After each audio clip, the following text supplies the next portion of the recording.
Theme park hot takes. We all have those controversial opinions about our favourite roller coasters and our not so favourite rides. So I asked some of you to nominate your hot takes, and today I'm going to react to some of those, so let's get into it. RMC Top of Track makes it not a wooden coaster but still a hybrid. I mean, if it's still top of track, then yeah, it's still a hybrid.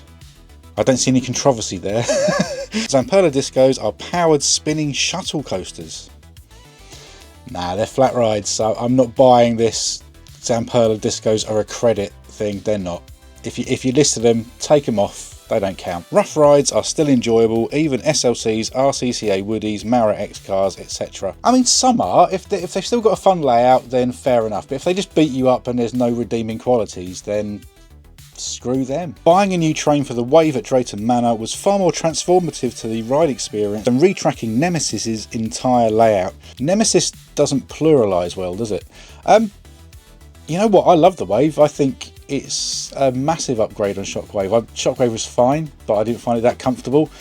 The Wave is a much better coaster. I find it more thrilling. It's obviously open to much younger riders as well, which is cool. Whereas Nemesis, I don't think is as good. Sorry, Nemi fans. Some new generation map coasters like Ride to Happiness and Voltron cause more headache for me than a good SLC. Just can't stand these kinds of vibrations. Well, that's unfortunate because Voltron and Ride to Happiness are both amazing.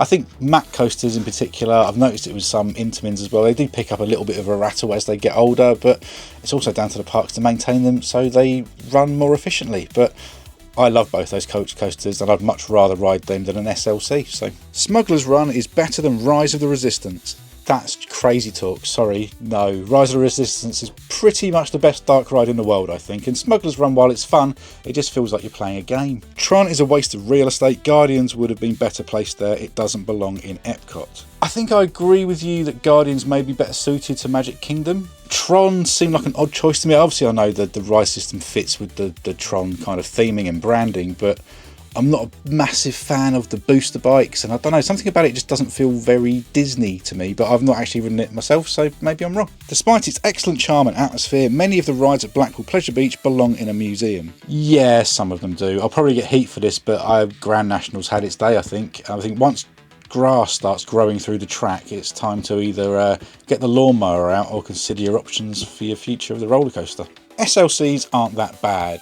I think it depends on the SLC. Some I think are okay if they're ridden defensively. I quite like Kamali, for instance. I think some of the standard knockoff layouts are not too bad either, but they're not fun either, are they? And Flight Deck at Canada's Wonderland still ranks as one of the worst roller coaster rides I've ever had. So yeah, SLCs can do one. The ST seeds though, they're awesome. Just rode the Ride to Happiness and it's not all that, and don't get me started on the merchandise prices at Plopsaland. Yeah, Plopsaland merchandise prices are out of control, and particularly on Ride to Happiness with the Tomorrowland markup as well. But Ride to Happiness is a worldie. I think it's top 5 roller coaster in the world personally, so sorry, I don't agree with you. Baron 1898 needs more mine. Maybe. I mean, I think as far as roller coasters go, you don't get much better theming than Baron 1898. I think the whole pre-show and everything's awesome. I suppose you could drag that out a little bit longer. You could do a little bit more in that kind of section before you get to the station perhaps, but I think as a themed experience, it's up there with some of the best. Oblivion needs a Crake style overhaul. I mean, I don't think the water would fit in X Sector, but I mean, Crake's a wonderfully themed roller coaster, and if they could do something similar to that at Alton Towers, it would be amazing, but I don't think we've got the space for it in X Sector, sadly. The world needs more furious backhoes. No, it needs more furious bacons, because I think that's spicy bacon. Be quite good. Grand National needs retiring permanently. See earlier in the video. As a country, we are only just starting to get our act together with theming. I'm not sure I agree with that. I think if you look at Swarm Island at Thorpe Park, for example, that opened 13 years ago, and that's a fantastically well themed roller coaster. I think you can go back further, and there have been some decent themed experiences over the years. It perhaps hasn't been consistent, and we have kind of been reliant on Merlin, who tend to theme when they feel like it and when the budget allows, I guess. But then you've also got parks like Portland's Park who always put the effort in. So I think theming as a whole is becoming more and more necessary to attract a wider and broader family-based audience. But I think, you know, like I say, there's been some decent themed attractions in the past. If we're getting more of them now, then even better. Airtime and hang time are overrated. Where did the extreme G-forces go? Where did uniquely themed experiences go? Well, airtime and hang time are probably my two favourite sensations, so I can't say they're overrated. There's still plenty of extreme G-forces out there, I think. I've certainly ridden plenty of forceful rides myself in the last sort of couple of years. Uniquely themed experiences, I mean, just over here in the UK we have a few. If you look at Alton Towers with the likes of Smiler, Nemesis Reborn, they've all got quite unique themes. So is Wicker Man 13. They're out there, it just depends on the park. I think Efteling, another great example of a park that will put together themes based on really kind of weird and wonderful concepts and ideas. Europa Park just built a roller coaster built around the inventor of electricity. So I think there are definitely some unique ideas out there, it just depends on the park. At the moment we have Falcon's Flight being built, and I have a feeling the theme park industry is going downhill fast. Everything is just big and scary in a huge plot of land. I think many might argue the opposite, that we've actually had a massive rise in the number of family roller coasters being built, and Falcon's Flight actually is probably more of an outlier. I mean, the sort of the height wars, the coaster wars feel like they're done and dusted until a country like Saudi Arabia comes along with billions and billions of dollars and says, let's build the biggest roller coaster known to man. So yeah, I think that's an outlier, and on the whole we're generally seeing slightly more modest investments being made. Hyperia is a waste of kinetic energy. Well, I can only assume you're loading up the Golden Goddess's trains with Ken dolls, which, I mean, if that's what you're into, fine by me. Gwazi is a mid RMC. Voltron didn't blow me away as much as I expected it to. Dark Coaster is better than Verbolten, Orion is better than Fury. Well, I can't comment on the second two, but Iron Gwazi is my personal favourite RMC. I've only ridden two, but Iron Gwazi and Zadra are both amazing roller coasters, and Iron Gwazi is currently my number two. So if that's a mid RMC, then I look forward to riding some of the others. Voltron didn't blow your face, fair enough. I mean, it's not for everyone. I think quite a few people have found it a little uncomfortable depending on what trains they've had. Personally, I've loved Voltron every time I've ridden it. I think it's pretty much perfect, but I do think there's little areas that could be improved. The big break in the middle does ruin the pacing a bit, but otherwise I loved it. I actually enjoyed and miss Submission. Dan, you're a masochist. Grand National is a world-class coaster. Grand National getting mentioned again. Yeah, I don't think it's world class. If you do, fair enough. I know a lot of people love it as a classic wooden coaster. I've never really had an amazing ride on it personally, but each to their own. I'm actually not mad about Maverick at Cedar Point. It felt all over the place and elements didn't do anything for me. Loved that launch in the dark, but I don't feel the hype it gets. So it's been a few years since I've ridden Maverick, but I really enjoyed it at the time. I thought it was a really snappy, whippy coaster, very forceful, very intense. Whether that still stacks up against all the more modern Intamins I've ridden, I don't know, but I'll have to get back to Cedar Point some point and ride it. But generally, yeah, it's a very hyped coaster. A lot of people think it's the best at Cedar Point, which is fair, I guess. I preferred Millennium personally. Underwhelmed by Hyperia. Well, if you manage to ride it, that's a bonus in itself, right? Personally, I love Hyperia. I don't know if you can see the trains up there behind me.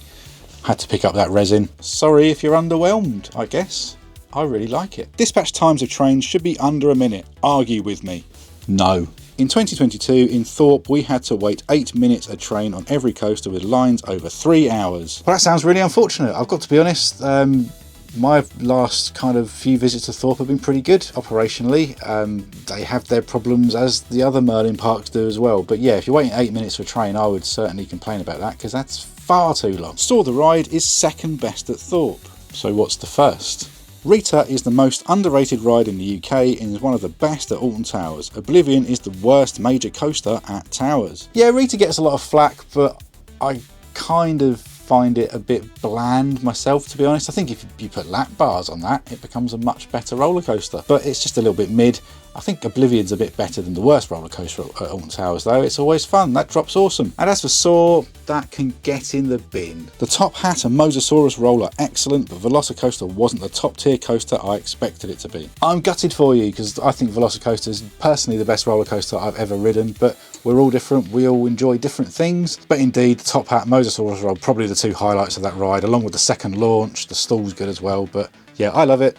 Shame you didn't. Baron 1898 is the best dive coaster. Best themed for sure. I think one of the best themed roller coasters there is out there, as I mentioned earlier in the video. Best dive coaster for me though's got to be Sheikra. That's got a bit of a punch to it, and I do love that splashdown element as well. Inversions are overrated and airtime is better.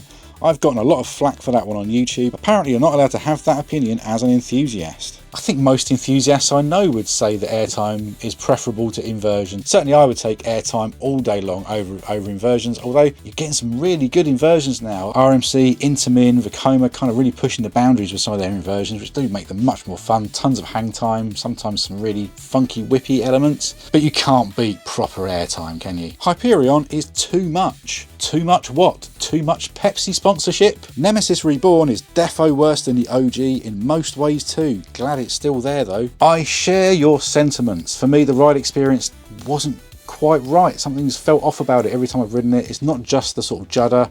I just sort of hit the brake run and think, oh, was that it? But the theming's fantastic, and like you, I'm glad it's still there. I'm you know, it would be gutted to lose it completely. So I'm happy that they kind of restored it and kept it going.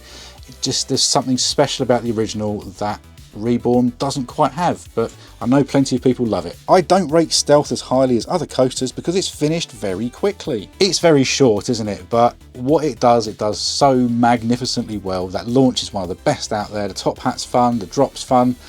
So for me, it's a must ride. I much prefer Storm Chaser at Portland's Park to Icon at Pleasure Beach and Rita over Icon too. Storm Chaser is a great little spinning coaster, so I can certainly understand why you think highly of it, but Icon's probably a top 3 roller coaster in the country for me. I'd certainly take it over Rita, and as much as I enjoy Storm Chaser, it's not quite as thrilling, so there we go. But yeah, fair opinion. As iconic as Apocalypse was, it was never going to suit Drayton's current vision and target audience. Yeah, obviously a shame to lose Apocalypse. It was, you know, a massive thrilling drop tower, if you're not aware of it, at Drayton Manor. But Gold Rush was a great choice of replacement, I think. To get an Intamin family lift and launch coaster in there that's suitable for such a wide demographic.